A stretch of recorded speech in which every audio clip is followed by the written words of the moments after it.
kelompok itu salah satu strategi layanan yang ada di bimbingan konseling dengan memanfaatkan dinamika kelompok. Di dalam bimbingan kelompok ini terdapat 8 sampai 15 orang, dan di dalam bimbingan kelompok ini terdapat 2 topik, yaitu topik tugas dan topik bebas. Topik tugas yaitu topik yang dari kakak sendiri, dari PK atau pemimpin kelompok. Kalau topik bebas itu topik yang dari adik-adik. Sampai sini paham? Baiklah, di sini kakak akan menjelaskan tata cara di dalam BKP ini. Baiklah, yang pertama yaitu kita duduk melingkar seperti saat ini. Yang kedua, di dalam BKP ini terdapat 2 peran. Yang pertama, kakak sebagai pemimpin kelompok dan angkanya adik-adik semua. Sampai sini paham? Baiklah, di dalam bimbingan kelompok ini kakak berharap adik-adik semua terbuka menyampaikan pendapatnya masing-masing, dan jika ada hal yang bersifat pribadi kakak mohon cuma kita di dalam kelompok ini ada yang mengetahuinya, jangan disebarluaskan. Dan kakak berharap adik-adik di sini secara sukarela tanpa ada paksaan dari siapapun. Sampai di sini paham? Satu lagi, kakak berharap jika ada temannya yang menyampaikan pendapat, mohon dihargai. Paham? Sebelumnya, apakah adik-adik semua di sini sudah kenal satu sama lain? Belum. Nah, kalau kita perkenalan terlebih dahulu bagaimana? Ya, boleh. Kita perkenalan dari nama, asal daerah, dan hobi. Paham? Kalau Bella perkenalannya mulai dari kakak dulu atau dari adik? Kakak. Baiklah, perkenalkan nama kakak Aileen Putri, biasa dipanggil Ainil. Asal kakak dari Pasaman Barat, hobi kakak memasak. Dimulai dari silakan kakak. Baiklah, terima kasih buat kakak. Perkenalkan, nama saya Nurfita Sari, biasa dipanggil Nurfi, asal daerah Palembang, hobi memasak. Baiklah, perkenalkan nama saya Nurfita Sari, biasa dipanggil Lila, asal daerah Riau, hobi. Lanjut, perkenalkan, nama saya Fadila Turuni, biasa dipanggil Dila, hobi saya adalah Perkenalkan, nama saya Fadila Yulandari, biasa dipanggil Ulan, dan hobi saya itu membaca. Tapi tergantung mood. Perkenalkan, nama saya Rita Rabina, saya berasal dari Bukit Tinggi. Hobi saya memasak dan mengajar. Perkenalkan, nama saya Putri Nabila, biasa dipanggil Putri, asal dari Riau, hobi traveling. Perkenalkan, nama saya Nurfi Hayati, hobi saya memori, asal saya dari Pasaman Barat, hobi saya hobi. Kakak, nama saya Siti Fatimah, saya berasal dari Riau, hobi saya Supaya kita lebih dekat lagi, di sini kakak ada game merangkai nama. Gimana kalau kita bermain game dulu? Ya, boleh. Baiklah, perkenalannya dengan menyebutkan nama sama makanan kesukaan. Dimulai dari siapa dulu? Kakak. Baiklah, perkenalkan nama kakak Ainil, makanan kesukaan kakak bakso. Dimulai dari sebelah kiri kakak. Kak Ainil bakso, Fatimah bakso. Ainil bakso, Fatimah bakso, Nurli pedas. Kak Ainil bakso, Fatimah bakso, Nurlini pedas, Putri pecel ayam. Kak Ainil bakso, Fatimah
Bima Bakso, Nurli Pedas, Putri Bakso, Putri Pecalayam, Mita Bakso, Ulana Pazai Putri Pedas,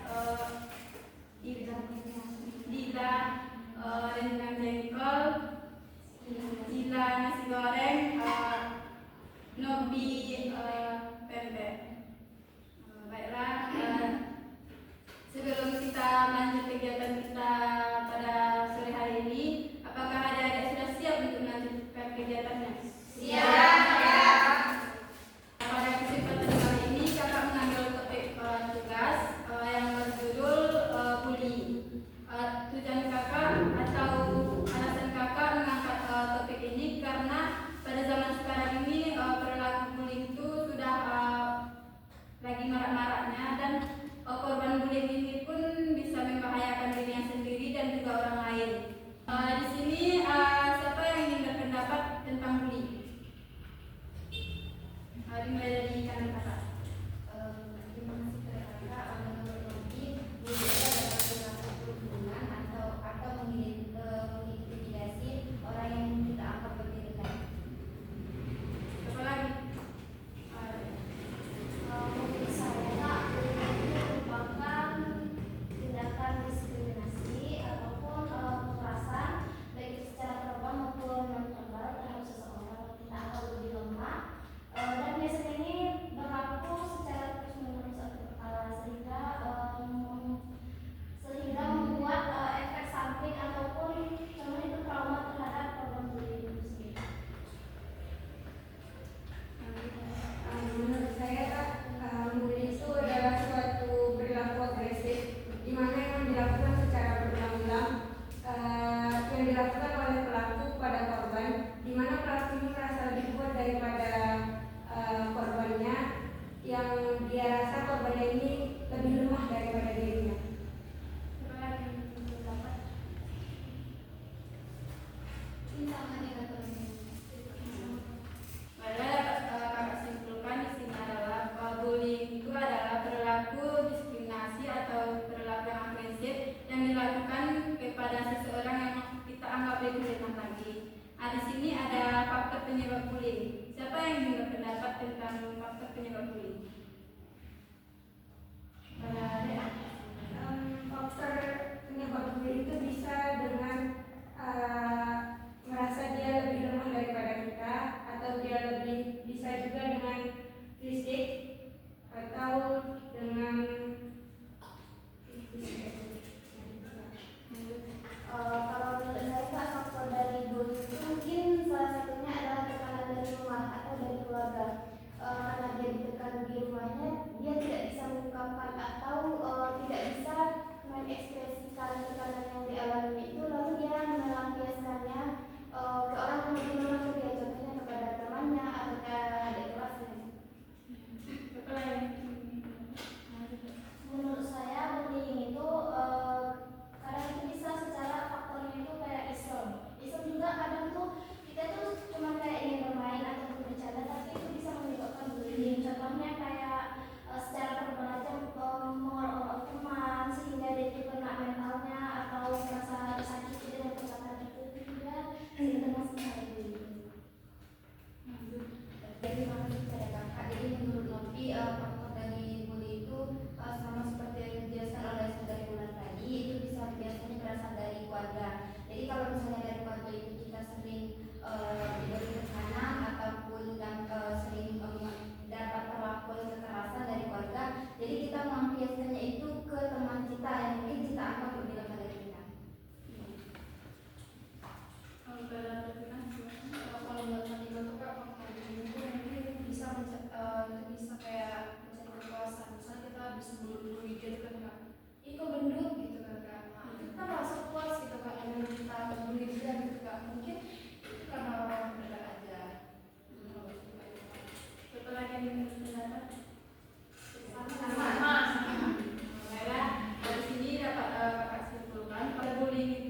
dampak negatifnya menurut saya bisa terganggunya mental ya.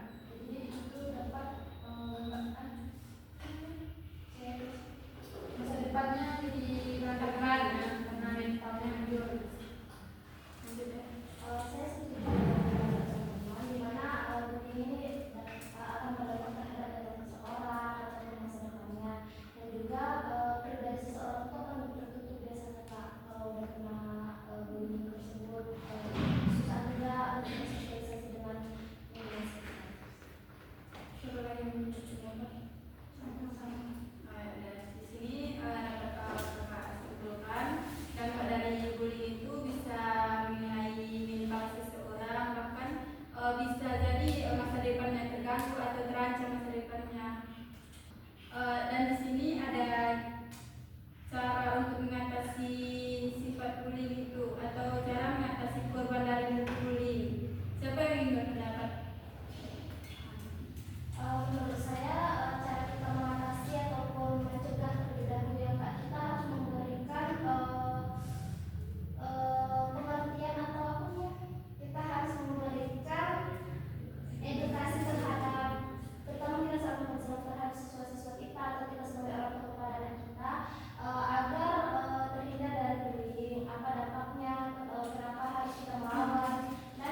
membuat masa depan korban itu hancur atau berantakan.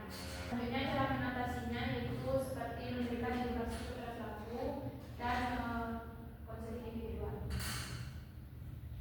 Mungkin kesimpulan dari saya, bullying itu yaitu suatu perbuatan perlindungan yang dilakukan terhadap orang yang berlemah. Lalu faktornya mungkin tekanan yang dialaminya dan dampaknya itu mungkin bisa berdampak pada psikologisnya dan cara kita itu untuk cara untuk mengatasi perilaku bullying ini yaitu kita bisa memberikan edukasi. Menurut saya Pak, bullying itu merupakan tindakan diskriminasi yang agresif terhadap seseorang secara berulang ataupun berkala. Terus faktornya itu mungkin bisa dari faktor keluarga, lingkungan sekitar ataupun teman sebaya yang membuat dia membuli seseorang. Seterusnya itu dampaknya itu terhadap yang dibully itu mungkin ada trauma, bahkan mungkin dapat merusak masa depannya. Dan cara kita mengatasinya itu bisa dengan memberikan layanan BK sesuai dengan kebutuhan siswa tersebut, baik itu layanan individual maupun kelompok. Baiklah, kalau menurut saya sebenarnya dari itu ada satu perbuatan yang dilakukan kali, baik dari individu atau kelompok. Faktornya itu baik dari faktor lingkungan maupun keluarga. Dampaknya itu terdapat dari dampak psikologis. Dalam hal itu dengan budaya yang mampu atau Berarti maksud kakak dari metodologi bullying itu sendiri adalah perundungan ataupun mengintimidasi orang yang kita anggap lebih lemah dari kita. Sedangkan untuk faktornya sendiri itu biasa dari faktor keluarga, lingkungan ataupun teman sebaya. Dan juga cara mengatasinya itu dengan pemberian edukasi sejak dini, baik dari keluarga maupun lingkungan. Dapat kesimpulan pengertian bullying itu adalah perilaku perundungan atau perilaku agresif yang dilakukan seseorang atau sekelompok orang kepada individu yang dianggap lemah dari dirinya. Cara faktor penyebabnya itu bisa dari faktor keluarga, faktor lingkungan, bahkan faktor teman sebayanya. Kalau dampak dari bullying ini bisa dari berdampak kepada masa depannya akan menjadi hancur atau sebagainya. Mengatasi bullying ini, kita sebagai seorang calon konselor, kita bisa memberikan layanan yang telah kita pelajari di BK kan, dan pemberian edukasi lainnya. Jadi di sini kakak ingin minta komitmen adik-adik semua mulai dari kakak ya. Terima kasih kepada kakak. Jadi dari pembahasan yang telah kita bahas tadi, Novi berkomitmen bahwasanya Novi tidak akan melakukan bullying, dan apabila tindakan bullying itu terjadi pada Novi, bisa mungkin Novi akan melaporkannya kepada pihak yang berwajib atau juga akan melawan, tidak dia saja. saya menjauhi dari perbuatan yang negatif, dari perbuatan bullying, dan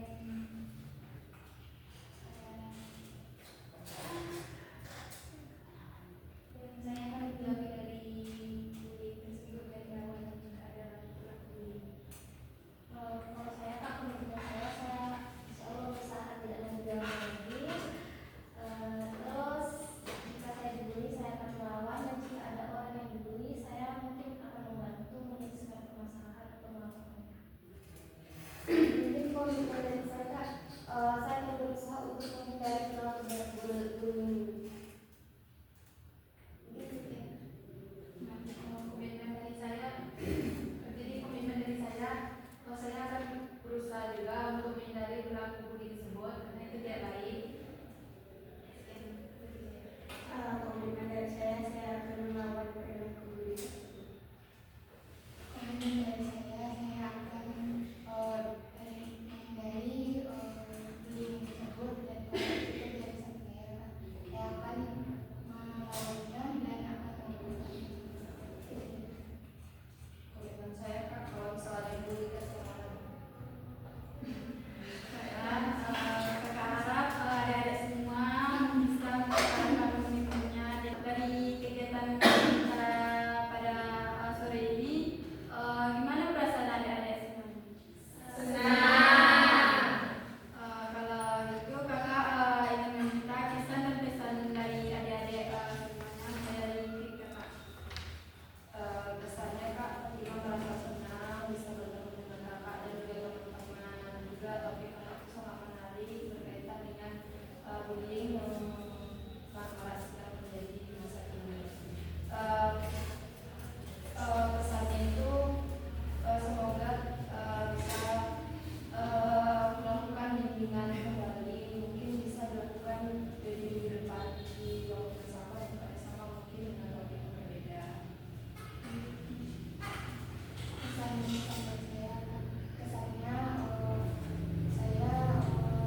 membahas topik tentang bullying tentang manfaatnya, dan pesan dari saya yaitu semoga lain kali atau lain waktu kejadiannya lagi bimbingan ini dengan topik yang berbeda dan tempat yang sama.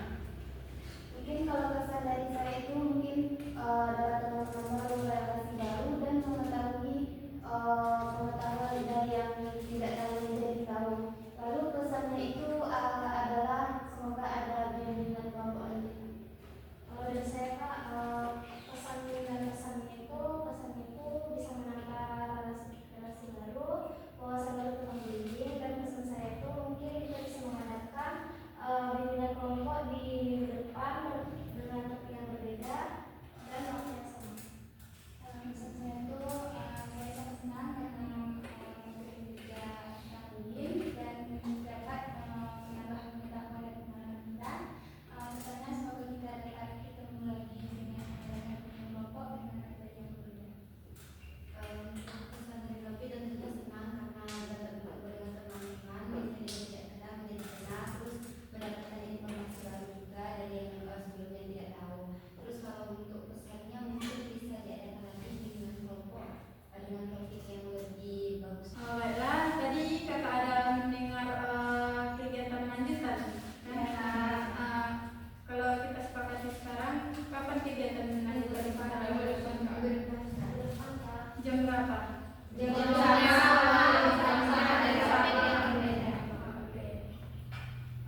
Berarti minggu depan kita melakukan kegiatan lanjutan di waktu yang sama, di tempat yang sama, dengan topik yang berbeda. Iya. Baiklah, dengan berakhirnya kegiatan